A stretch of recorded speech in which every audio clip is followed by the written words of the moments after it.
I help, we run a fundraiser here on campus, two fundraisers here on campus. One's called Dream Dinner, which we provide food for families that are in the shelter and families that have gotten out of the shelter, and we raise money. That's a student committee that we put together in January, and the dinner's usually in March.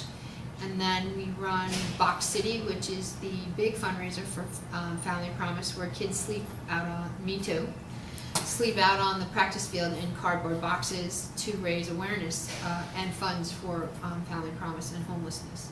And those are two big things, plus the different fundraisers that we do as the board.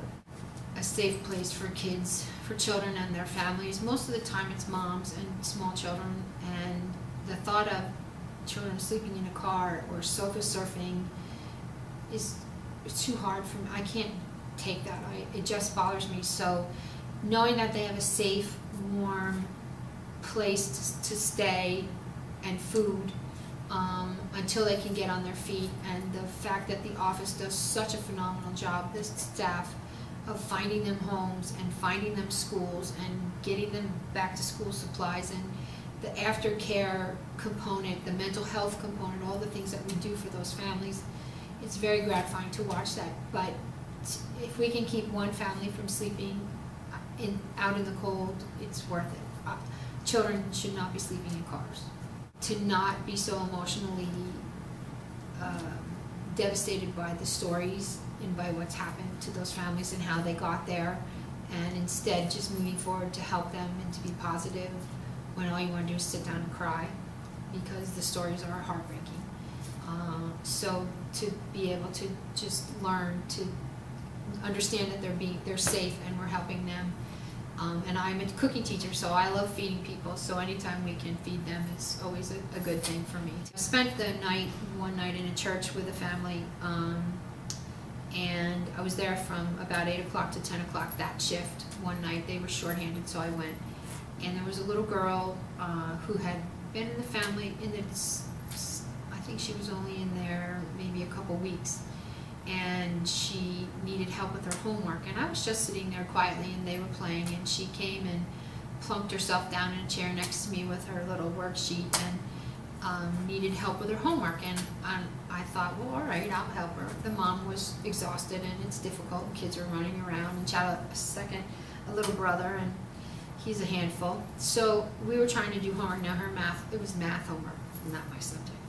And it said algebra, really not my subject.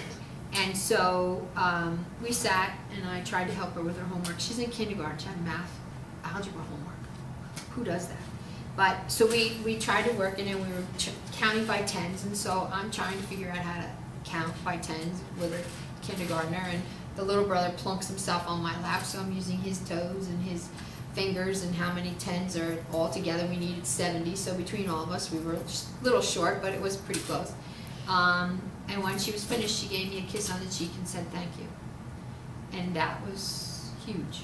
And he walked away and said, I like my toes, and off he went. That was the end of it.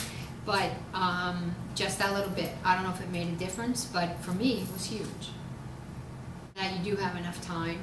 Saying that there's not enough time is not always a good excuse. It's hard to fit it in and to really be committed, but you can do things at whatever amount of time that you have.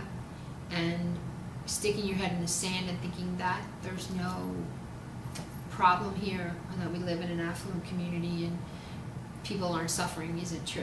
And if you don't step up and fix it, who will? We have to.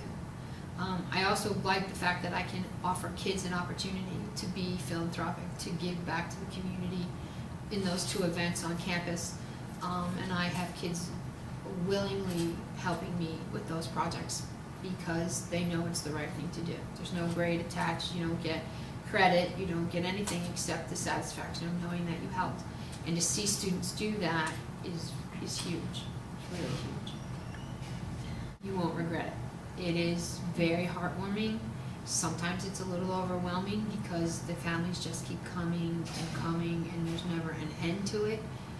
But the people who volunteer and the churches who help us and who make food and sit and help with homework and all those things will tell you it's the best thing you could possibly do. And you get this feeling that, okay, there's one little time, there's one little space, there's one little person, I help them in one way, and you do that enough, it adds up, and you really feel good. You could do it only once, and you still, well, you won't do it only once, because you'll be hooked, and you'll have to be in the middle of it, because it's very worthwhile. Have a little kid come up to you and say thank you, who's like literally has nothing to their name. It's really nice for that, because if you don't help them, who will?